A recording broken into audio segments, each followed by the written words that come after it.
Welcome.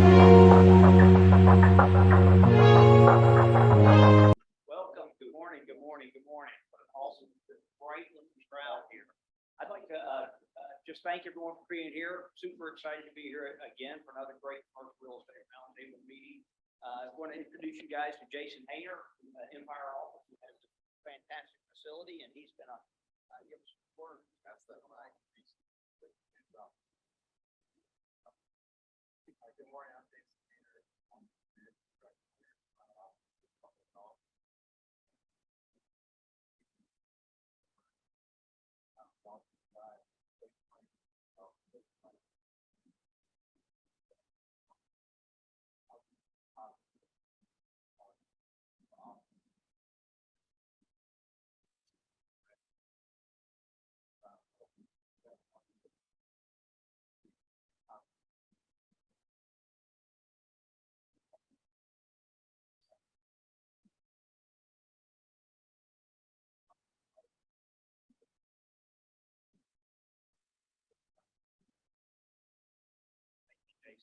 And for FYI, these guys have been making this great facility available to us for ages. Previously DeKalb Office, now Empire, and they're just a great corporate citizen. Been doing it, getting it done in Forsyth County for a long time. So thank you for that. Next, I'd like to introduce Lonnie Smallwood from Georgia Power. Lonnie is the Community Development Director from Georgia Power. And I know Lonnie well enough to know that he wants y'all to make this a very interactive meeting. So Lonnie, come up here and tell us who you are and what you do, and I'm going to get the heck out of the way. I'm Carter Barrett, by the way, in case y'all didn't know that.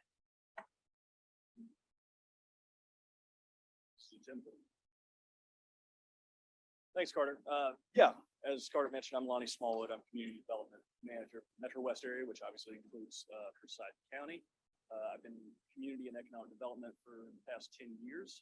Prior to that, I've worked in politics a bit, worked on campaigns with Governor Sonny Perdue during his re-election campaign, was his Middle Georgia field director, worked with Lieutenant Governor Hagel as his legislative liaison for a couple of years.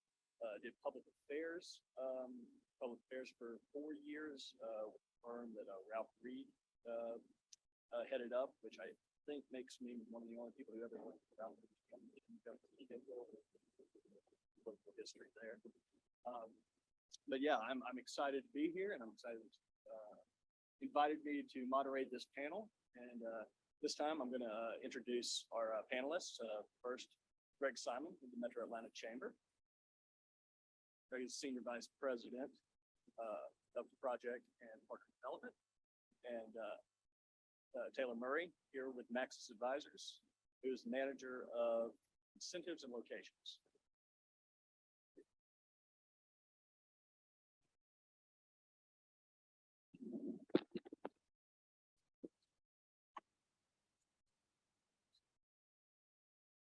Yeah, I'll just turn it over to both of you first. Background on yourselves.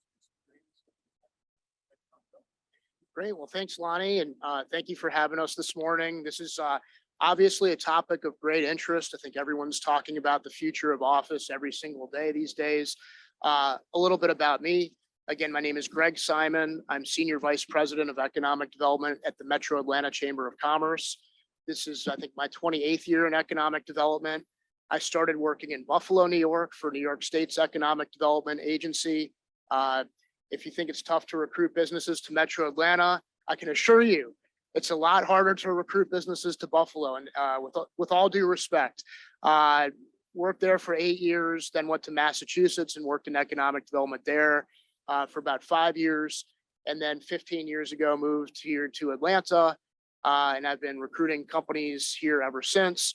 Probably 90% of the projects that I work on are office projects.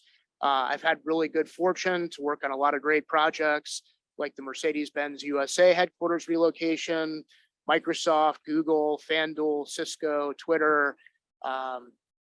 We've had a great run over the last 5 years or so, and a lot has changed in office, and I look forward to talking about it.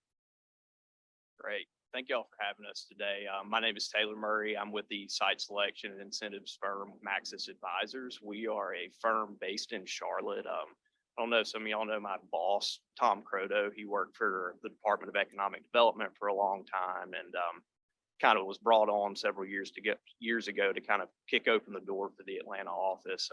My background, I worked for the governor's office 4 years, 2 years with Governor Kemp, 2 years with Governor Deal, and kind of pivoted towards economic development like Lonnie. It's really hard to have a lot of staying power in politics, especially if you're tied to an elected official. So economic development was a natural route to kind of pivot, be able to leverage contacts and community contacts that you've made and not have to worry about losing your job every 4 years, which is a daunting task. I actually was lucky enough to make it through one election, and I think that was all I needed. When you propose, you have a little bit more weight on your shoulders, and having to have a wife not worry about you having a job is a good feeling to not be worried about that. So that's how I ended up in private site selection, and it's been great. Yeah, I can speak.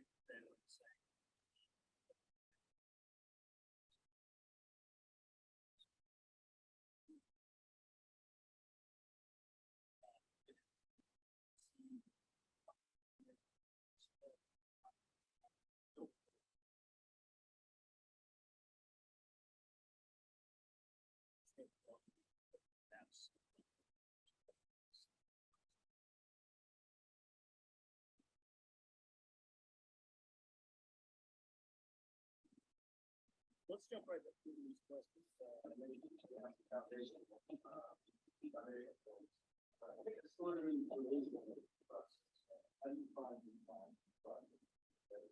Sure, happy to start. It's a topic that I'm really excited about. What I really enjoy about working where I do is we're really proactive and aggressive about project and lead generation. So we're a well-funded organization. We travel literally all over the world, knocking on doors of companies, getting to know them, promoting Metro Atlanta as a place to do business. We do that by attending trade shows in different industries all across the world. We also do a ton of cold calling on companies, literally all over the world.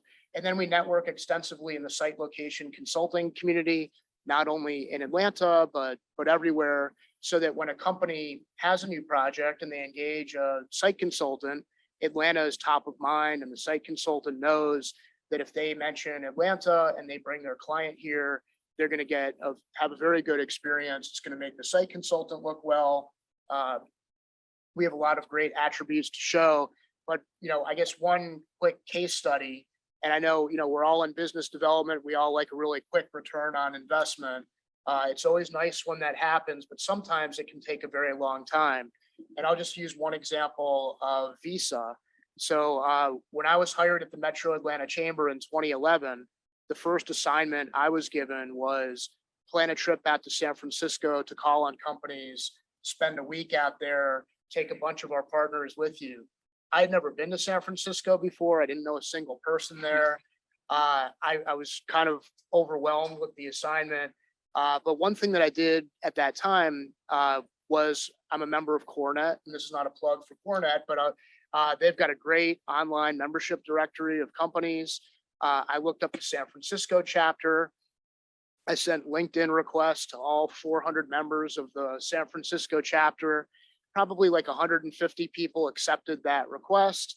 Then I sent direct messages to all 150 of those people, and maybe basically saying, hey, I'm an economic developer in Atlanta. I'm going to be in San Francisco. I'd love to meet with you and talk to you about all the great things that are going on here and learn a little bit about your company. About 10 companies took the meeting. One of them was a guy named Don Davis, who was the head of real estate at Visa in Foster City, California. Visa didn't have a project at that time, but I got to know Don.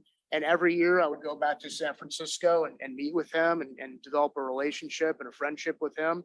And then ultimately, 10 years later, they finally had a big project for Atlanta, and they selected 1200 Peachtree in Midtown. They're going to be hiring about 1,000 people there. And, it was great to have that relationship. So that's just one example of the business development that we do. Business development for us is similar in a way, but Greg is geographically tied to this region, whereas we are looking for an end user.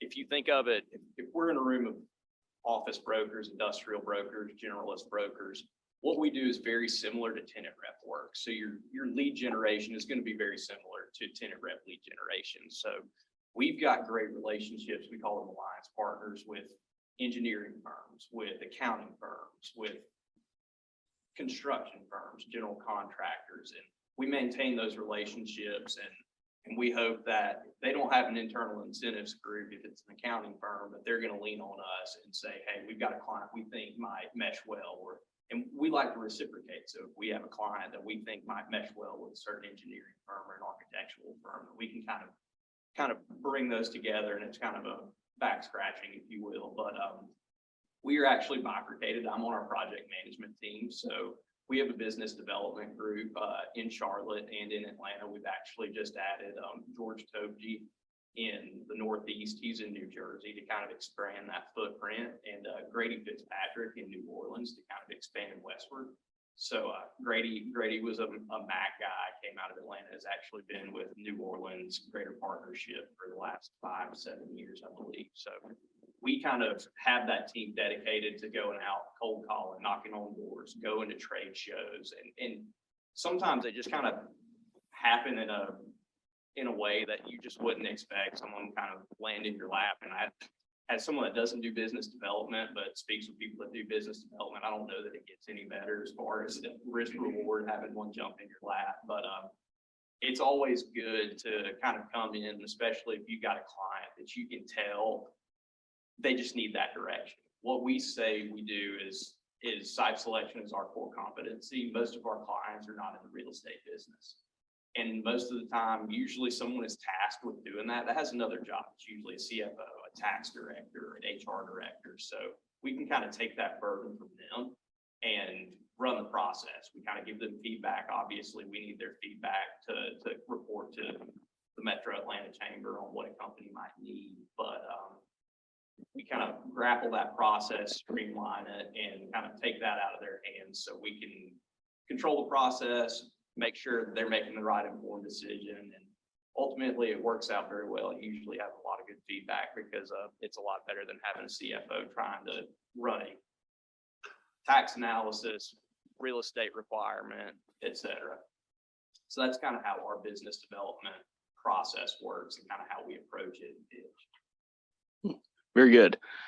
With that said, with the global challenges we've faced over the last couple of years, how has that role changed, or how have your strategies changed when it comes to recruiting clients? What's become more difficult? What's become easier, perhaps? I think with the advent of, or maybe not the advent, but the normalization of Teams meetings, Zoom, WebEx, what have you, whatever, pick your flavor. Prior to COVID, and I've only been with Maxis for 2 years. I worked for the state prior to that. But one of the things that our business development people have really talked about, and I've seen it kind of reflected in the project management side as well, is you don't have to fly to Dallas for a 1-hour meeting. If you're going to do an introductory call, kind of a warm call, if you will, you maybe have had an introduction that you're going to have with your client's accounting firm, that they're going to bring you in and try and bring you on as a incentives or site selection, whatever service we provide. That's going to be a lot easier to do in a 1-hour Zoom call instead of having to wait at the airport for 2 hours, fly to Dallas, and then come back and fly home. That process has been so much easier. It's been streamlined. Now, there's a lot of value face-to-face. I'll be the first person to say it, but being able to transact on a daily basis and see people. I know people don't love Zoom calls, but it's certainly a lot better than a conference call.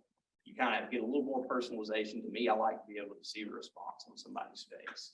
So it's made our job a lot easier in that we don't spend a lot of time on the road like we would have prior. And our business development people can generate leads without necessarily having to go sit down in person. And maybe if you are getting to the point where you're signing an agreement, that might dictate you go and travel to California, to Arizona, to whatever state they're located in to get that face-to-face. But it's less for those easy day-to-day transactions. You don't need to be in person. Yeah, I think from our standpoint, I agree with all that. it's accelerated the pace of our business development. Whereas in the past, we would rely and plan around the trips that we take. But now, using virtual meetings, we can just do that anytime. So we're constantly reaching out to companies in different cities and setting up virtual meetings and pitching to them virtually. And that's been a really good thing. We still do the trips and the in-person meetings because I agree, virtual is good to a point, but there's something different about sitting down and having dinner with someone and getting to know them and learning about their families and developing a friendship that'll result in business down the road. I think you need to do both. And it's great to have the virtual tool to get things going. And then you need to come back and sort of supplement that with the personal face-to-face relationship building. So that we've been doing a ton of that. Yeah. I know from my experience, obviously when everything shut down, everything kind of moved virtual. And one of those conversations we had as economic development professionals is like, what does this look like in the future? Are we going to do most of our meetings virtually because this feels like it's much more efficient? And to your point, it has it in a way, it hasn't replaced anything. It's added steps, I'd like to say, but again, it has benefit because you can get to a better feel for your client and your prospect early on, simply from something that Taylor mentioned earlier, being able to see facial expressions and get an idea of when you suggest something or propose something. It's like, what was the feeling you got back from the person? So yeah, it's efficient. Maybe it adds actually a little bit more work in its own way, but I think overall it's been beneficial from my perspective. All right, turning more to the topic at hand, can you talk about trends that we are seeing in the office market that you think are notable? Sure. And we're all spending a lot of time thinking about this right now. I mean, it seems to me we're in the midst of a revolution in the office environment, and nobody knows how it's going to come out. We hear a lot of different things from different companies. Everybody's trying to figure it out right now. Different companies are approaching it differently. It feels like 2 years ago, most companies thought this is going to be a temporary thing. We just need to get through the next few months. So, we can still move forward with projects. I worked with Deluxe that located Glen Ridge Connector about a year and a half ago or so. Their CEO wanted to come in and do a personal visit like that April, right after COVID started.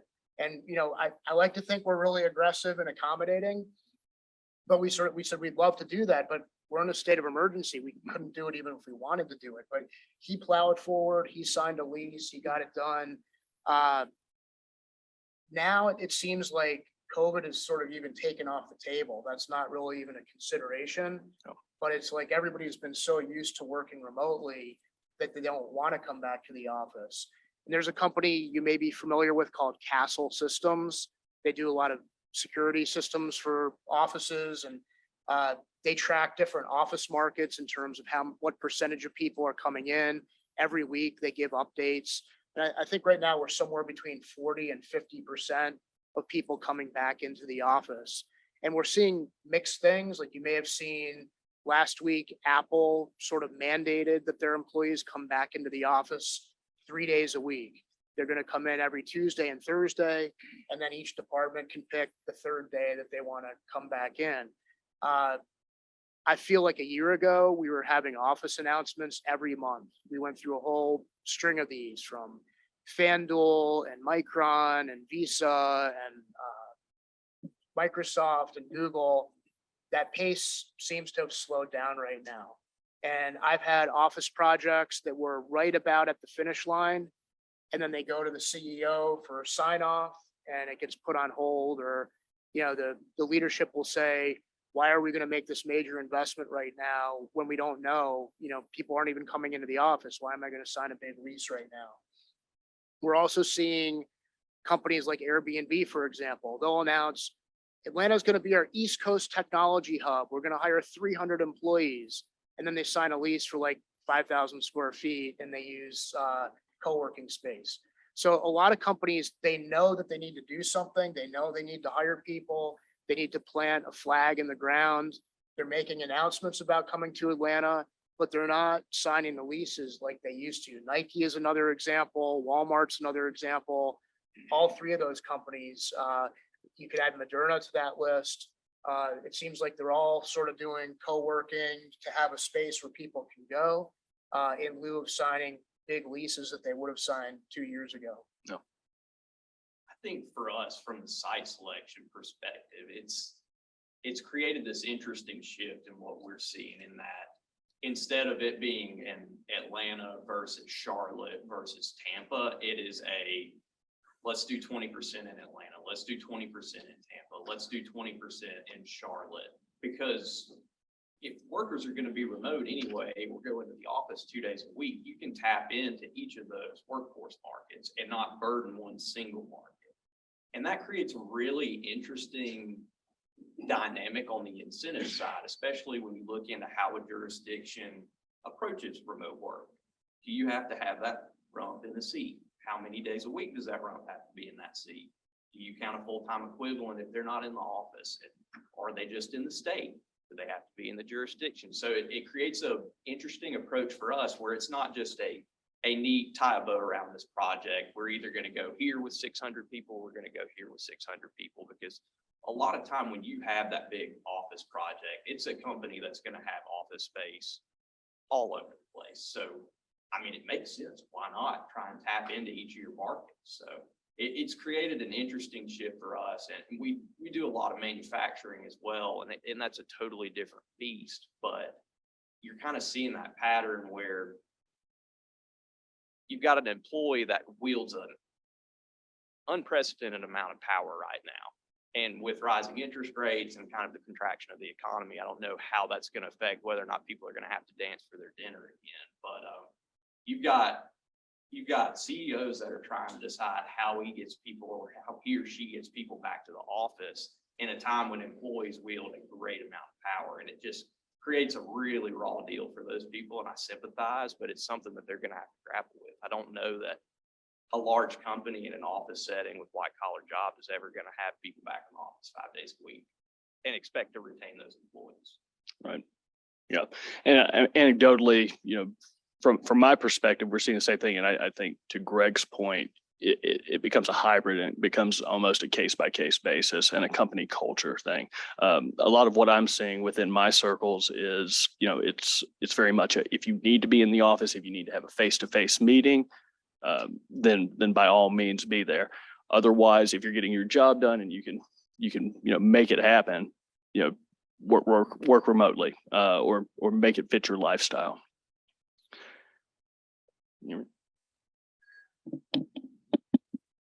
Is that better? Okay. I'll work on that. Let me project a little bit. There you go. And I think y'all just touched on the changing of, the changing of the nature of projects and the speed of projects and getting them to the finish line.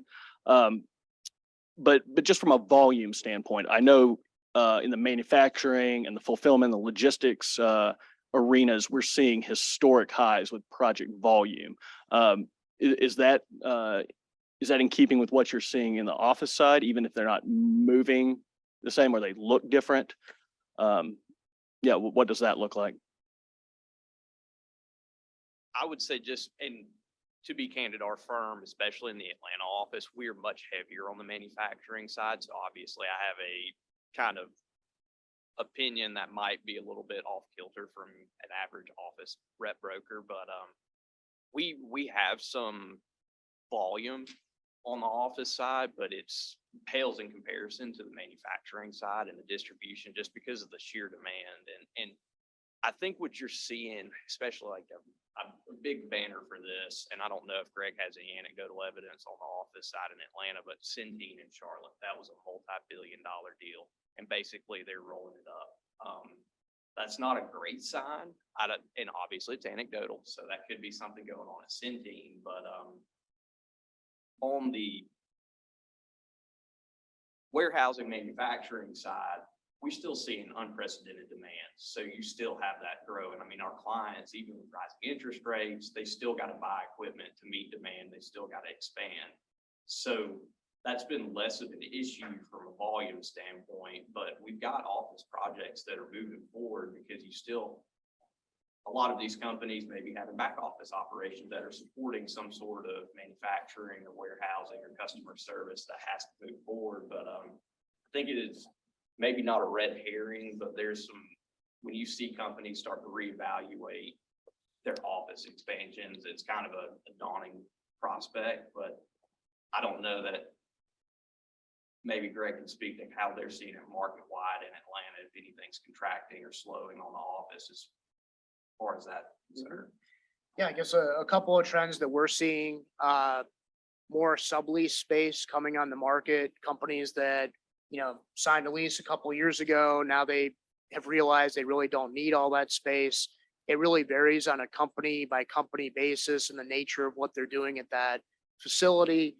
I was just talking to the head of VMware. They have a significant presence in, that's Dunwoody. They have like 4 or 5 floors, and they said basically, we've shuttered like 3 of our floors. We're only using 1 floor right now. We're not mandating that people come back. On average, like 8% of our employees are coming into the office on any given day. But then there are other companies like Micron, for example, semiconductor company headquartered in Boise, Idaho. They opened up a semiconductor R&D operation, 500 jobs in Midtown. They're hardcore engineering. It can't be done from home. They have to go into the office every single day. Life sciences, the announcement with Boston Scientific, very close to here in Johns Creek, building a new building. They're going to add about 350 new jobs. That's manufacturing of endoscopy equipment. It's research and development. They have to be there. We're seeing that there are certain industries that are more innovation intensive, knowledge-based jobs where they really have to be in the office. We're also seeing, I've spent a lot of time with Microsoft and Google recently. If you're familiar, Microsoft leased about 550,000 square feet at Atlantic Yards from Hines. They just had their grand opening a couple months ago of their new offices. Beautiful. If you get a chance to do a tour. So, their thesis is, let's make this space as appealing as possible to lure people back into the office. I mean, they have great food service and they have rooftop venues and pretty much every fun amenity that you could think of that you would want to have in your office to lure people back. So we hear about the flight to quality, and there are certain office buildings that are performing really well. I mean, obviously at Halcyon right near here, Avalon in Midtown, Portman's development, the Coda building. I mean, that delivered right as COVID was starting. It's 100% leased. Portman's broken ground on a new spec office. There's not too many people building spec office right now, but Portman felt strongly enough to do that in Midtown. But then you see other buildings, that are really struggling on the office side. So it's really a tale of 2 cities in the office market right now. Yeah. And that feeds right into the question I was about to ask. How do the live work play mixed use developments? How are they doing as far as recruiting new companies, and how often do you get the request to look into those type of developments? Again, I think you just kind of touched on that, but anything else to add to that as far as how often you hear that from companies? Yeah, in terms of the office projects that we're hosting when they come into the area, I mean, they're almost exclusively looking at these mixed use developments, like I mentioned, like Halcyon or Avalon or Ponce City Market is really the poster child for all that. Right. That's been so successful that Jim Irwin at New City built 725 Ponce. Now he has his new development that's well under construction. The MailChimp is moving into. It's, those are fun places where people want to be. They want to live there. They want to shop there. They want to eat there. So it's natural that those will be the most appealing for people to go to work there. I was over at Ponce City Market the other day, and I mean, it was packed. People were all over the place having a good time. And companies want to go, where people want to go. Right. And in the end, we are all social creatures. So, you spend a year pinned up, like looking at your own four walls. I do believe, obviously, at some point you want to get back out and be able to have the amenities there for you. So, I think it's tough for a company to not have to factor that into their thought. I mean, in a position, like I mentioned earlier, where the employee wields so much power in the market right now, you have to, as a company, give them a reason to be there. And I think a great reason to be there is a short commute, a place to go get drinks, do a happy hour, amenities in the office. I mean, it's kind of a non-question right now, I have to say, just because no one wants to go into an office space where they're just going to sit in a cubicle for 4 or 5 days a week and there's nothing around you. Then you head back home, sit in the car for 45 minutes. And I think that's a position where South Forsyth really could take advantage of these opportunities, because Forsyth County median household income, I think, is still #1 in the state. So you have a lot of people that live here that we're going to assume commuting to Atlanta every day, or were commuting to Atlanta every day pre-COVID. So when you look at places like Halcyon, I mean, I believe Halcyon is fully leased and still coming out of the ground. So that's a testament to what's going on here, and kind of your geographic location being a spot where you have people that live here that are doing white collar jobs that are in your community. So there's probably an opportunity for someone that spent the last 2 years saying, hey, I really like not having to spend an hour and a half in the car both ways. How can I work from my house, or how can I work from a great mixed use development where I can go get dinner, have the kids come over on the weekend, I can come work 3 days a week, work from home 2 days a week. It creates a great position for a community like where we're located to really take advantage of those shifts and kind of those, not wholesale flight out of the downtown area, but hitting those metro areas that could have a sizable growth based on people that have been commuting in. Want to emphasize a point that Taylor made earlier about, how clients that Maxis is working with are putting 20% in one city and 20% in another city. It's happening at the micro level also, just within Metro Atlanta. And I would say, not that I'm encouraging Forsyth County to poach from other communities in the area, but, I think it's been documented that there are several major office tenants in the core of Atlanta that are pondering, do we keep everybody in one place in the core of the region, or do we have maybe 3 or 4 offices scattered around? So we could open one at Halcyon, and that could be a centroid for people who live in this, North Fulton, South Forsyth area. Do we open one in Woodstock? They're building a mixed use there. Do we, go south to Noonan? So that people, you take that commute out of the equation. yeah, eliminating barriers to, employment and workforce that you might have access to makes sense. Tech companies have long embraced the remote work model. What other industries have you seen recently that have adapted well to the model, and have any of them surprised you? I think, well, the first one that comes to mind when COVID kicked off, I was a state employee, and the quickness with which the state adapted to Teams meetings was wild for somebody that has worked in government for several years, and just to see that happen so quickly and relative to the business community, not as fast, but was fairly quick for government. So that was one. And two, I think you'll see it as a trend, and we kind of saw it in some state agencies when I was at the state that had high turnover jobs that don't necessarily pay well, jobs that could be done virtually that can be used as a retention tool long term. I mean, you got, hey, we might not be able to pay a lot. You're a government employee, you have great benefits, but if you can work from home, that's a game changer for a mother or a father that's got young kids. So I think, and you'll see that parlay into the companies too, where maybe a call center, you can have that person sit at their desk and take calls from a customer service center that can work from home. You don't have to, you kind of pitch that as a benefit. So I think that's kind of something we'll see. It's not necessarily a specific industry, but maybe more so a certain person that works for a company that might be able to work from home that doesn't need that face to face. That's maybe more virtual client facing prior to COVID that can certainly do that from their home, their computer with their headset. Right. Right, and so Lonnie, you mentioned the tech industry, obviously that's the poster child. But Atlanta's always been very strong for financial services. They're big employers, companies like Voya or Invesco or BlackRock, or others. I think it also goes by the function of what that person is doing. There are some functions that are beneficial to have in the office, and there's other functions, it really doesn't matter if they come in or not.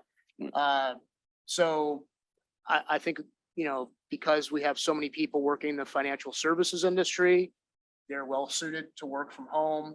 There are some functions that, because of the confidential nature of the data that they're working with, they have to be in the office to keep that secure. Healthcare is another area.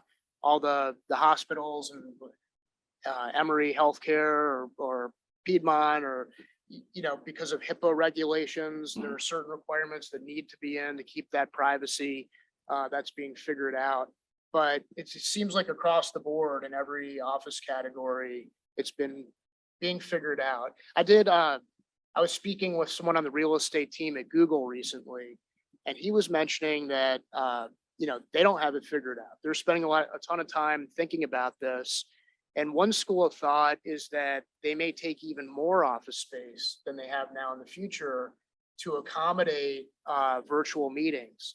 So that, right now we started to cram a lot of people into a small area, get down to 150 square feet per person.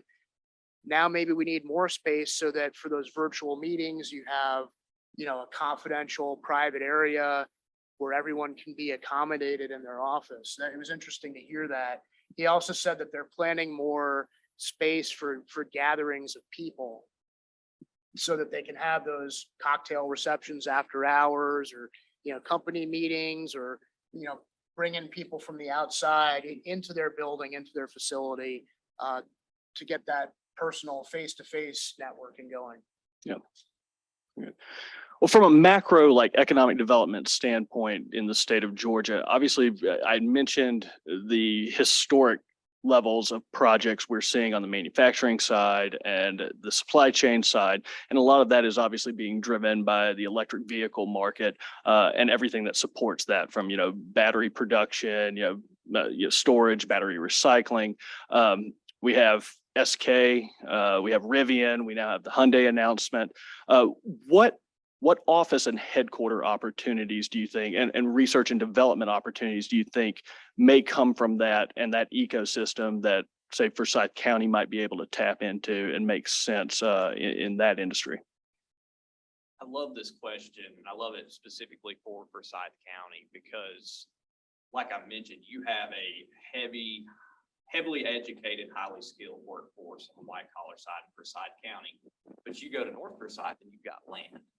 So that creates opportunities for probably foreign direct investment where you could have a company that needs to go into 100,000 square feet of industrial space for their manufacturing operation, but could establish that as their headquarters and know that they can get those highly skilled, highly educated workers, as well as those maybe more blue collar jobs that are going to be on the manufacturing floor. So I think Forsyth County is well positioned to kind of take advantage of this kind of more negative connotation thing you hear about the tale of two Georgias, where Forsyth County, North Forsyth is very rural.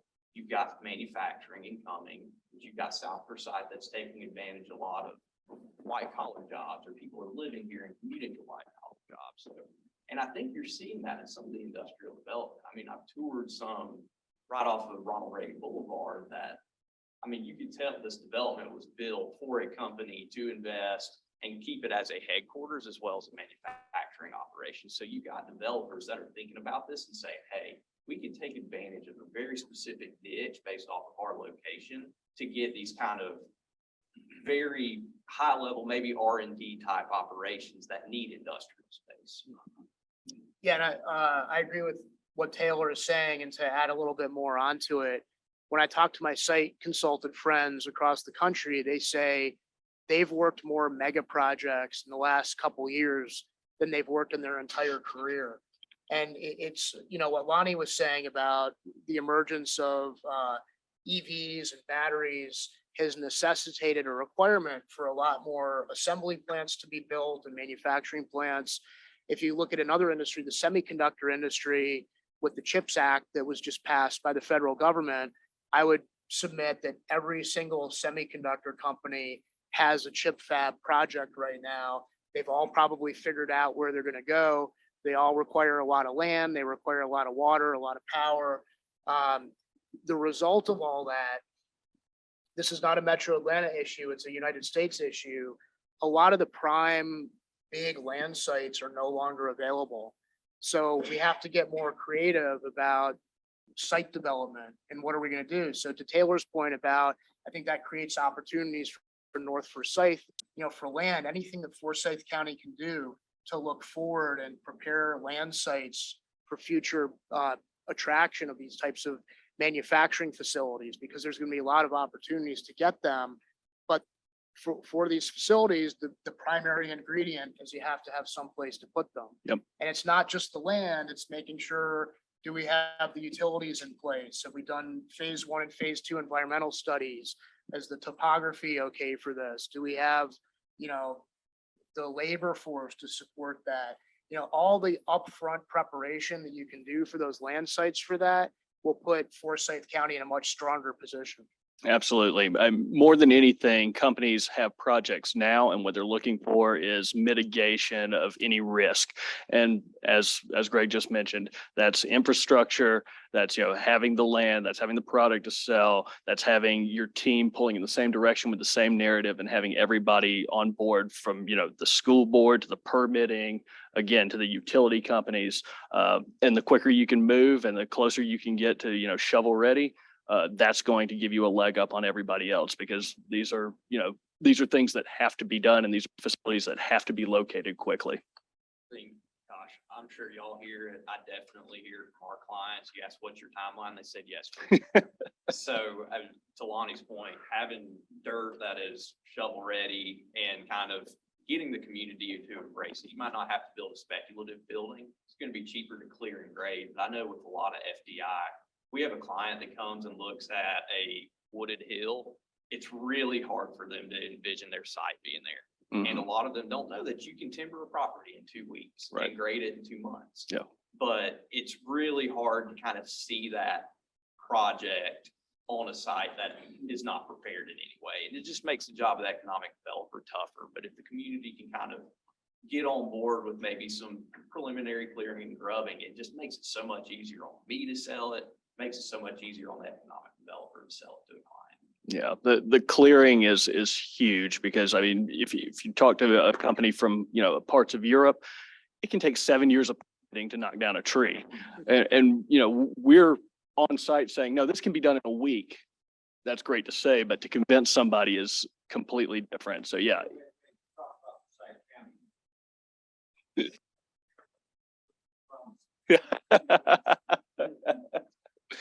Fair point. Fair point.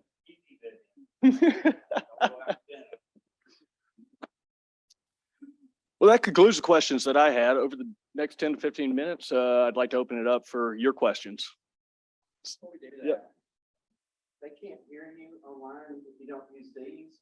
That's why they're out there. So if you'll just reach forward and press the button until it turns green.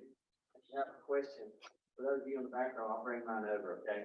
But ask your question into the microphone. I got a question for Greg and then one for Taylor. So I think everybody here has been in downtown Atlanta, Buckhead. I was in Roswell.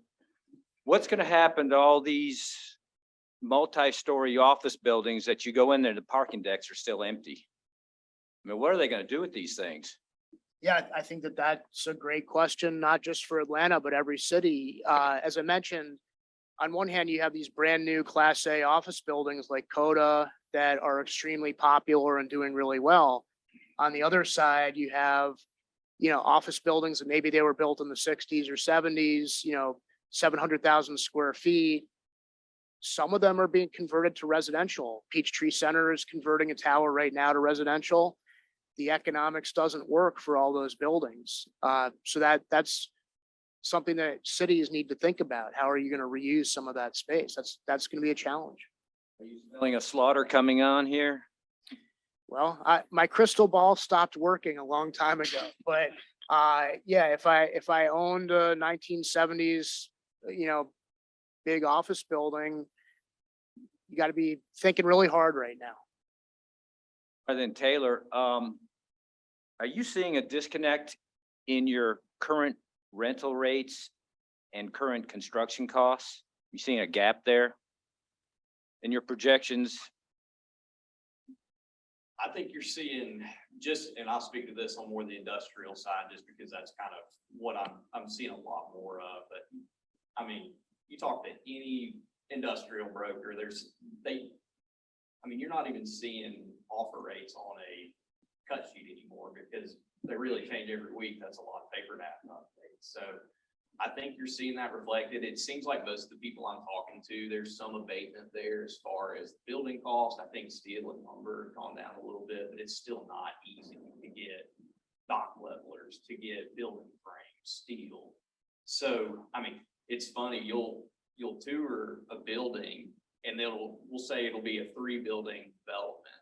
And you'll go into the first building that's got a roof on it, and you'll see a bunch of steel and a bunch of dock levelers stored up, and they'll look you dead in the eye and say, man, it's super hard to get equipment, so we've just buying all of it up and storing it. It's like, okay, well, there's a little bit of dramatic irony here because you're exacerbating the issues. That's why nobody has it, because everybody's sitting on mountains of it. So, and I understand it from a developer's perspective. It's better to have a bird in the hand. So, I think you're seeing, I don't know that lease fundamentals are stopping. You're seeing a little bit of a freeze in the investment sales side.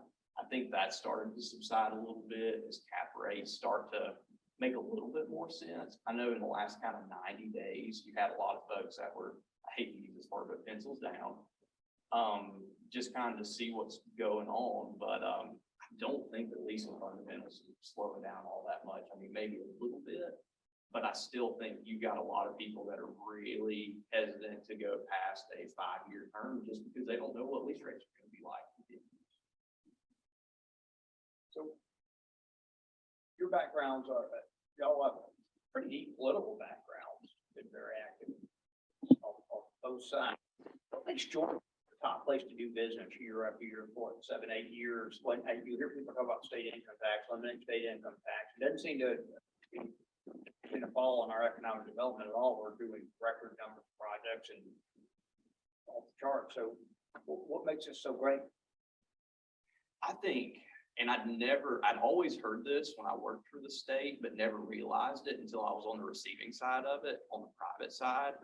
But one thing that Georgia always scores well on in these in these surveys that they pump these awards out with is responsiveness of government. And that's something that a lot of states, especially neighboring states in the Southeast, do really well. I'm a Georgia guy. I have to speak highly of Georgia, but our neighbors are very competitive with this too. But maybe kind of out west with some states that maybe don't do that as well. It's really hard because you'll have a project manager that's going to pivot you from 5 different agencies, where in Georgia, they're going to act as that single focal point of contact. You're going to have a utility contact. If you're in the metro Atlanta area, you're going to have a chamber contact that's going to be providing you with workforce materials.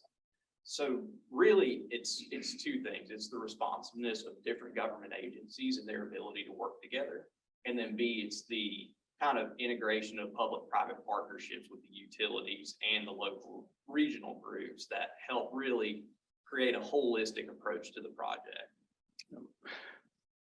Yeah, I would add to that. In my mind, the number one selling point is collaboration. And you can apply that to a lot of different aspects of what we do. But, and Taylor mentioned some of this, but the collaboration between government, academia, the private sector, we're all aligned. We're all going in the same direction. When we're working on a project, oftentimes I'll have a company and a consultant say, we're coming into Atlanta in 2 weeks. We're going to spend 3 days. We want you to set up the whole visit. We want to talk to companies in our industry about their experience being in Atlanta. What is their experience recruiting talent? We want to talk to a panel of universities to talk about the talent pipeline. We want to learn about the residential market for our employees that are going to relocate to Atlanta from somewhere else. And when I set those up, I'm not going to say it's easy, but generally I get a very favorable response. I mentioned that deluxe project. When they came, they wanted to do 11 employer interviews. So I had to reach out to companies and set up 11 separate companies in the fintech financial services space with their heads of human resources that would be willing to talk to someone in their industry about talent recruitment at a time when it's tough to recruit talent. And I was able to set up all 11 of those meetings. It took a lot of work to do it. But as someone who did this in Massachusetts and New York before I came here, I would not be able to get companies in Massachusetts to be willing to do that. I would reach out to Harvard and MIT to meet with companies, and they wouldn't even return my phone calls. They could care less about that. Here, I work almost every single day with Georgia Tech and Georgia State and Kennesaw State and Emory. I mean, we all collaborate, and the HBCUs. That collaboration is absolutely the key to our success. Yeah, everything they just said, and everything you said, from the predictability of the tax base, I mean, I think we were at 6% income tax rate for 50 years, and it finally changed and it went down to what, 5.7. So that's obviously attractive. The one point of contact, it's not that way in most states. I mean, here you can bring a project to the Department of Economic Development, and they are going to pull in everything from a utility partner to the Metro Atlanta Chamber. They're going to take your RFI. They're going to filter that down to the communities, and then have it returned to them, and then give it to you and it's back in a single package, give the company back a single package to be able to digest. In a lot of states, it's not that way. It's very piecemeal, and a consultant or a company is having to deal with 15, 20, 30 different communities. In this way, we can kind of control that process and control the flow of information and get it down to a workable number of communities before we ever introduce the communities and plan the site visits. And then one other thing that I'd like to put it is just Georgia's whole package from an infrastructure standpoint. I mean, you know, from the interstate systems and the class 1 railroads that we have to the port of Savannah and Brunswick to Hartsfield-Jackson International Airport. And the city of Atlanta and Metro Atlanta. It's an international city that even most of our competitors cannot compete with when you look at all of those put together. So I think all of those go into making Georgia what we've become and why people call us the #1 state to do business. I have a question. It just made me think about it when you were talking about, Taylor, the businesses that, request certain information. A few weeks ago, Slade and I were kind of goofing off with each other, but we had a request that said, give us a list of all your tech companies in Forsyth County. So, I looked at Slade, I'm like, how do you define tech? Do they own a computer? What companies do you know of that doesn't have some sort of tech aspect? Where do you define it?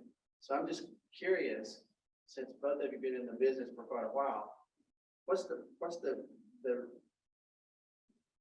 say the craziest request from a company that just made it difficult or just most memorable? There's been so many. I don't know where to start. Wow. They wanted a meeting with just green M&M, something like that. Believe I've had two like that. The CFO of one company only drank like Mountain Dew Extreme. And so we were meeting over at the Georgia I'm on board Power with that, Resource yeah. Center. We had to have this big bucket of Mountain Dew Extreme cans. There was another one that only drank, it was, I forgot what brand of unsweet iced tea it was, but we got that. So we get random requests like that. When I worked with BlackRock, their chief operating officer flew in on their G650 into PDK. We picked them up. We had like 7 hours with them in the afternoon, and they were flying back at like 6 a.m. the next morning. And I said, I'd be happy to have breakfast waiting for you at PDK the next morning. They're like, we've got a chef on the plane. We're good. We don't need that. But yeah, I mean, you can never anticipate the requests. There's, do you have schools where this language is taught? We have these dietary restrictions, looking for lists, like you said, in your case, it was a list of tech companies, but I had one last week, companies that make gypsum related products. We get all kinds of random requests every single day. And we're fortunate that internally, Georgia Power, the Georgia Department of Economic Development, and the Metro Atlanta Chamber, we all have research teams internally of pretty big teams of people. And so we can give those requests to the researchers and they'll track it down. Thankfully, we haven't had, or I haven't had too many kind of prima donna clients, I would say.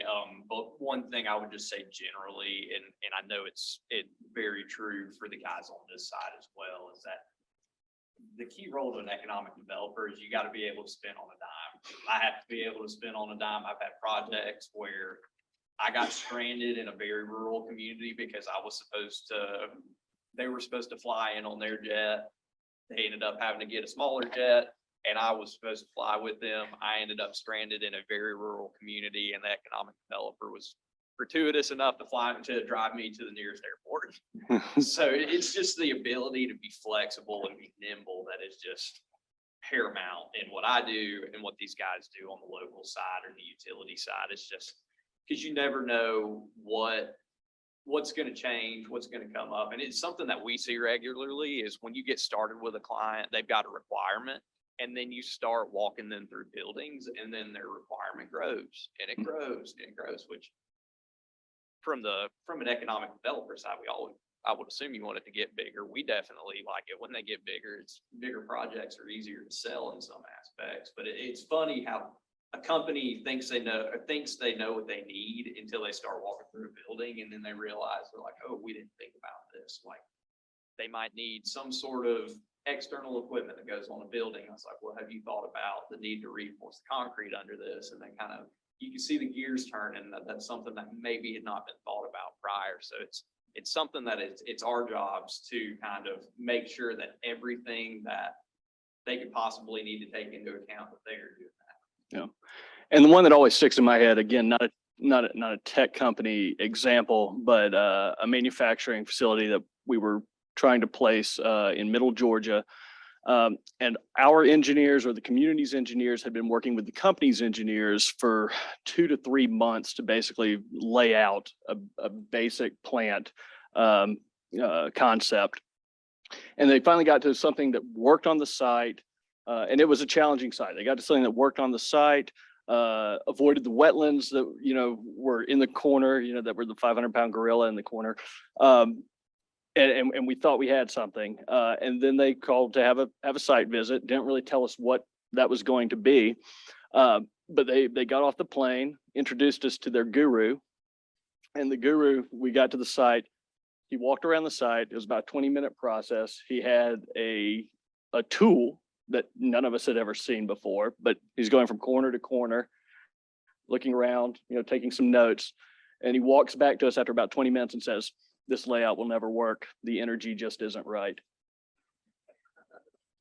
And yeah, that right about there, that scrapped to about 2 months of work and is like, okay, let's see if we can orient this thing another way. So to Taylor's point, you absolutely have to be flexible and you never know what you're going to encounter. But in the end, our job is to make a company feel comfortable and make sure they're the right fit and we're the right fit for them.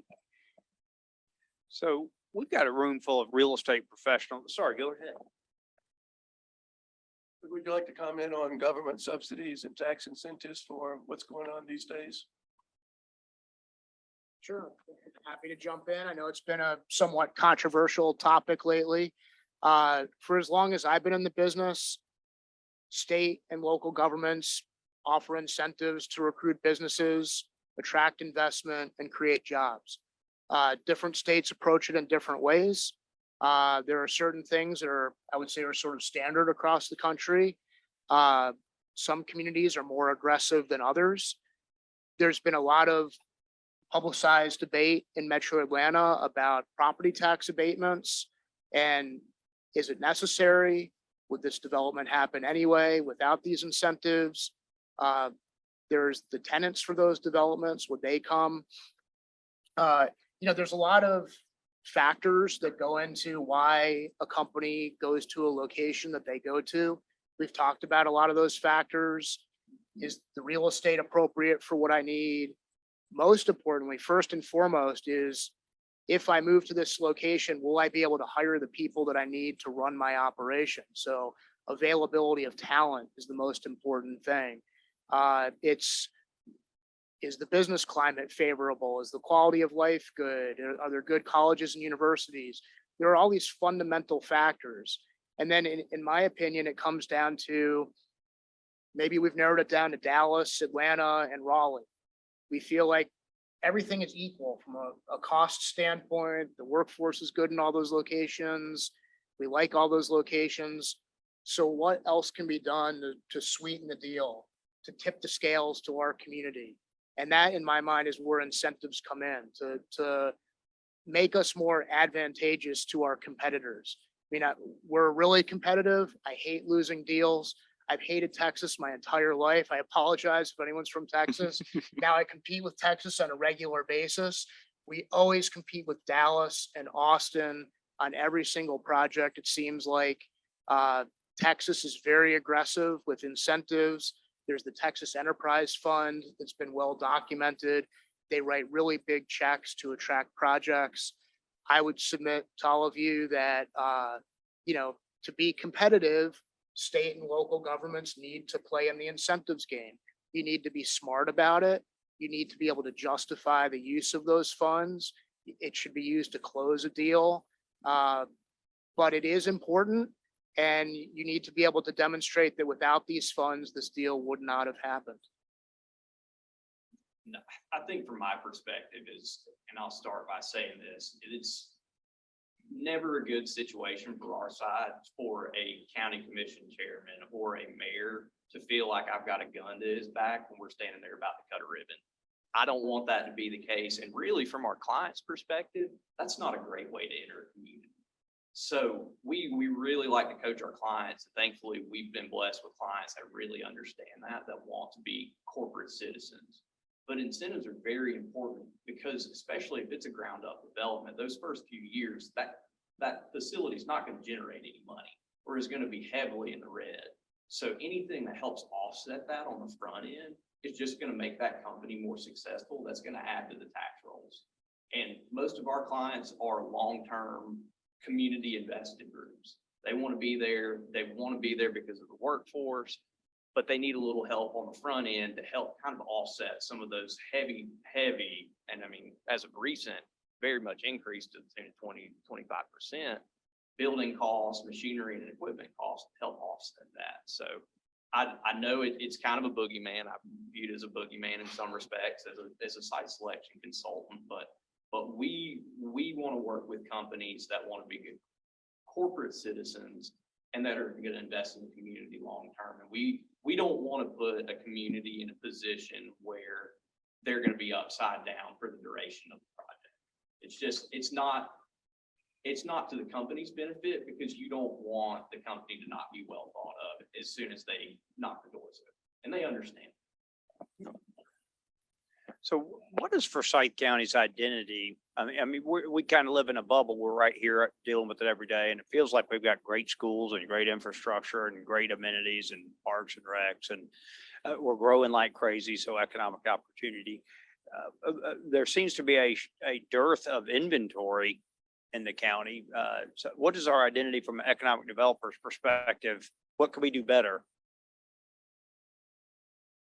To me, it's having that inventory. I know, if another building could be built at Halcyon, we need more space to put companies.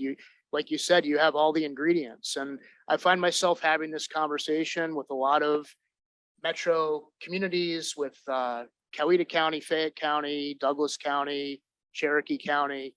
There's this desire to have more office. And I think that everything that we've been talking about with remote working, it's created opportunities for Forsyth County because of what we said. If you could have another building at Halcyon and start talking to some of the big office users about, yeah, maybe your main location is in Midtown, but have a space at Halcyon where your employees that live in Forsyth County could go to work every day. I think that's a huge opportunity. I think, and I hate to keep hitting on the tail of two Georges, but again, Forsyth County, if you look at North Forsyth County, it is very rural. I grew up there, not very far, just on the other side of the lake. And when you go into Cumming, you see the manufacturing that's there, and that's important because not everybody can make $90,000 and be an accountant. You're always going to have people in your community that need to be in those blue collar jobs because that's the backbone of manufacturing. And I think it gets lost on some communities that is so valuable to be able to have those jobs that people can work that are more manufacturing, more blue collar, because you want people of every stripe. You want a diverse tax base. You want it to be balanced between office location, blue or white collar jobs, but you also get a lot of bang for your buck on the tax digest because of personal property equipment and manufacturing. So I think that's so important. And I think you're, again, situated in a great spot geographically because you have that growth northward up 400, but you've still got very open, more rural. That means there's land. It might be a little more mountainous than it is in some communities, but that's okay because that's a value in itself. You pitch your community, you pitch your strengths. And it's just the first step in that is identifying what those are and creating a narrative that helps someone like me pitch it to a company. Yeah. And I'll just quickly echo Greg on that. I mean, from our perspective, from the statewide team, from the Department of Economic Development, I think there's very positive feelings about Forsyth. The only thing that's held us back in the past was just not having the product and not having the property to actually present to companies. And then I know Slade and Scott's team have put a real focus on creating the environment to develop that property over the last couple of years. And as those buildings and those properties come out of the ground and are put on the market, I think you're going to see a lot of opportunity for growth here with the targeted sectors that have been identified.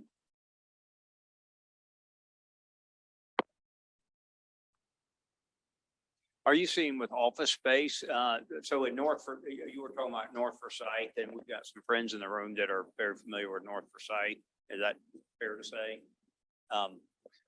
Are you seeing a real move to a more flex type space, building out to give you even more margins of protection as a developer, putting real money out there to go more from traditional office to more flex space? You can build out more or less, but still maybe have that margin of error in case you are a little more on the speculative side. One project that comes to mind that I don't think is applicable to Forsyth, but maybe it is the redevelopment of old malls. Like I think of North Lake Mall in DeKalb County. Emory Healthcare basically took two shuttered department stores, a Sears and a Kohl's, and that's basically Emory Healthcare's headquarters right now. And I don't know that necessarily qualifies as flex space, but the price per square footage, I mean, it's a very reasonable cost to do what Emory Healthcare did. So, I mean, that's one case study of that. So, that could apply to flex space in Forsyth County also. Are you saying like flex in the terms of office, mix of office and industrial, or flex spaces and flexibility in the actual office layout itself? I'm thinking office and industrial. That space that can serve as a service type business or should be built out for office. I mean, if you go up the corridor, and I forget the highway name, going up through Peachtree Corners up headed towards this direction, I think the highway runs through Forsyth County, but if you go up through that area, is it 411 maybe? It's got 141. 141. I got the numbers. You got the numbers right. But if you run up 141, you see a ton of flex space, and it seems to be fairly well occupied. I actually drove through there the other day, and I think there's some value there. So our firm was acquired by Foundry Commercial in December, and one of Foundry's tenant or brokerage kind of teams does an awful lot of flex space. That's kind of their niche. So I can see that being the case. I don't want to steal their thunder too much and kind of commenting on that because again, I'm not on the development side. And a lot of times we're not really developing or we're not really working in flex space just because that's normally a fairly small deal. And by virtue of it being a fairly small deal, head count's fairly low, capital investment's fairly low. So it's hard to make a incentives narrative for that on my side.